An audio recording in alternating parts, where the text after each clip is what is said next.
झी5 आजच सबस्क्राईब करा आणि पहा तुमचे आवडते शोज। अहो आजी, तुम्ही इथे? वय येऊ का? अहो या ना, या. शांता ये गे हे ठेव इथं ठेव. हा या ठेव ठेव इथं. अहो तुम्ही उभ्या का? बसा ना, बसा बसा बसा.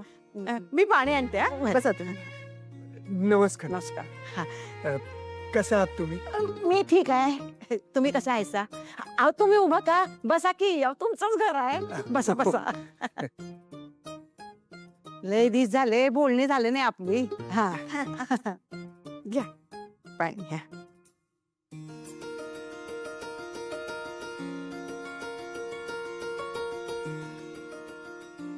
तब्येत वगैरे कशी आहे तुमची? ठीक आहे ना? एकदम ठणठणीत. बरं बसा हा तुम्ही. चहा करते. आणि हो, आता आलाच आहात खूप दिवसांनी, तर जेवणच करून जायचं. हा नाही नाही, आता जेवण बिवण काय नको. जेवायला येईन कधीतरी फुरसतीनं. आता जरा घाई आहे. चहा तरी घ्या ना. आता चहा घेईन तर सुनबाईच्याच हातचा. कुठे आहे सुनबाई? मला भेटायचंय तिला. नाही, ती घरात नाहीये. कुठं गेली? शाळेत गेली. असं वय. मी काय म्हणते, जरा फोन करून बोलवता का तिला? महत्वाचं बोलायचंय. हो हो, मी फोन करते. हा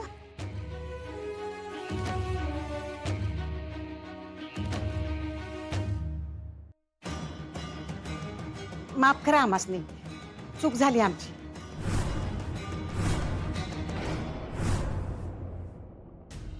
काय माहिपतराव, झाली का तयारी?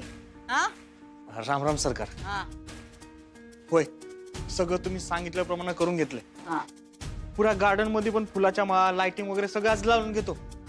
लावून टाका. पण एक काम करा, जरा इकडं दारात आणि या पॅसेज मध्ये काहीतरी डेकोरेशन करा, काहीतरी लाइटिंग करा, फुलांच्या पायघड्या घाला. हा, आमच्या सुनबाई घरला परत येणार आहे, त्यांचं जंगी स्वागत व्हायला पाहिजे. काय? होय, ठीक आहे सरकार.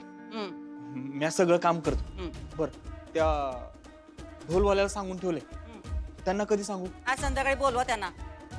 होय. हो दादा, हात पटपट चालवा, सगळं येळत व्हायला पाहिजे. करा जरा लवकर. ताई, अगं हे काय चाललंय समजा? दुर्गे, तुला ह्यो खरंच प्रश्न पडलाय? हा म्हणजे हा म्हणजे काय? देव जेव्हा अक्कल वाटत होता तेव्हा तू काय चाळून घेऊन गेलतीस काय? तुला आम्ही सांगितलं नव, आमच्या लग्नाची तयारी चालू आहे, सुनबाईंच्या स्वागताची तयारी चालू आहे. वय ताई, तू मला सांगितलं होतंस, माझ्या लक्षात आहे की. मग म्हणजे एवढी पटापट तयारी करायल्यास, म्हणजे पक्क झालंय काय? काय पक्क झालंय? अगं म्हणजे सुनबाई घरला येणार आहे याचं पक्क झालंय काय? म्हणजे आत्तीचा वगैरे फोन आलता?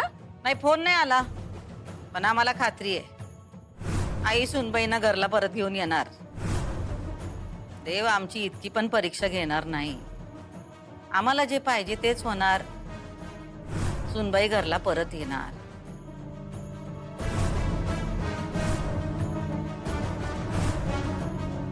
असली कसली बाई हाय ही? स्वतःच्या स्वार्थासाठी काय बी करेल. मी तर देवाला मनापासून प्रार्थना करीन का आज आत्या बरोबर मास्तनीनं येऊच नाही, तेव्हाच ताईला अद्दल घडल. हिला वाटतं का हिला जे पाहिजे तसंच दरयळी होणार, पण तिचा हा गैरसमज दूर झालाच पाहिजे. मास्तनीनं आज न येऊन चांगलाच धडा शिकवला पाहिजे हिला. काय गे, अजून तू इथं का उभी? जा की, लाग का आम्हाला. ओ दादा, काय करते तिकडे? देवघर आहे आमचं ते. ताई म्हण, मी तुला तोंडानं ताई म्हणते ग, पण माझ्या मनात तुझ्याविषयी किती राग आहे का नाही ते फकस्त मला माहित आहे. माझ्या लेकीचं लगीन मोडलंयस तू. आज फकस्त तुझ्यामुळं माझी मुलगी अजून कुमारी हाय.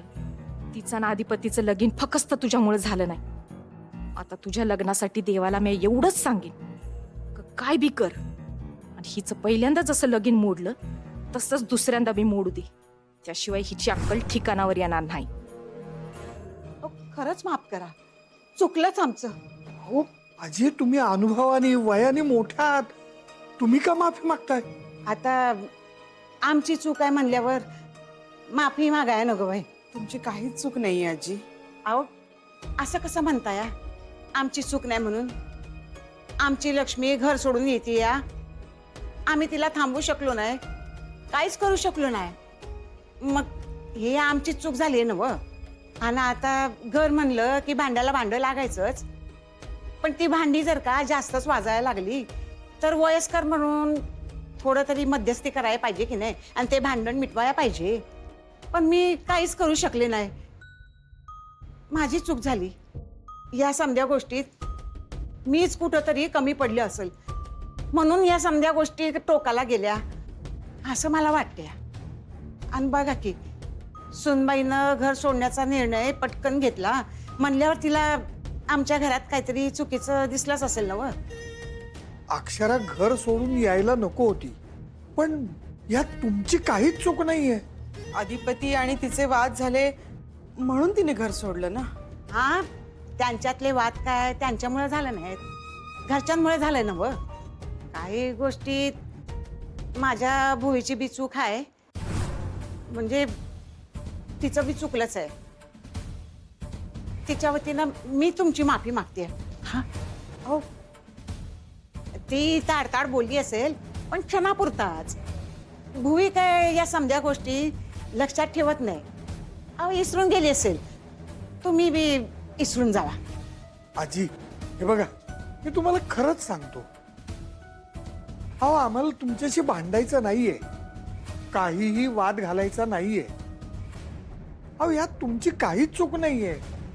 आम्हाला तुम्हाला काही बोलायचं पण नाहीये हो. आणि भुवनेश्वरी मॅडमचं म्हणाल ना तर त्यांनी सगळ्या हद्दी पार केल्यात.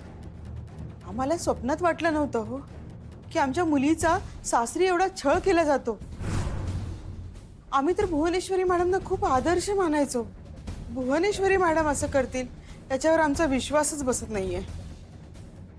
पण त्यांनी जे काही अक्षराबरोबर केलं ना, आम्ही नाही विसरू शकत. आता आई वडील म्हणून तुम्हाला राग येणं साहजिकच आहे, पण सुनबाईला जो काही त्रास झाला ना व, तुला बी लई वाईट वाटतंय बघा. सुनबाई घर सोडून गेली ना व, तेव्हा ती अधिपतीला बोलली होती की तुम्ही सुनबाईला घरला परत घेऊन या, ती आपल्या घरची लक्ष्मी आहे. पाहिजे तर मला वृद्धाश्रमात टाका, पण सुनबाईला घरी परत आणा. पण काय अधिपतीला ते मान्य नाही ना व, तिनं वृद्धाश्रमात जावं. म्हणून तो काही आला नाही सुनबाईला घरी न्याया. वाईट या गोष्टीचं वाटतं की अधिपतींनी अक्षराच्या बाबतीत कधीच स्टँड घेतला नाही. या गोष्टीचं खूप वाईट वाटतं हो आम्हाला आजी. कधी कधी तर इतका पश्चाताप होतो ना की अक्षराचं आणि अधिपतींचं लग्न आम्ही का लावून दिलं. अहो आधी सगळी चौकशी करायला हवी होती, मग लग्नाचा विचार करायला हवा होता. तसं जर केलं असतं ना तर आजचा हा दिवस अक्षराच्या आयुष्यात आलाच नसता हो. झी 5 आजच सबस्क्राईब करा आणि पहा तुमचे आवडते शोज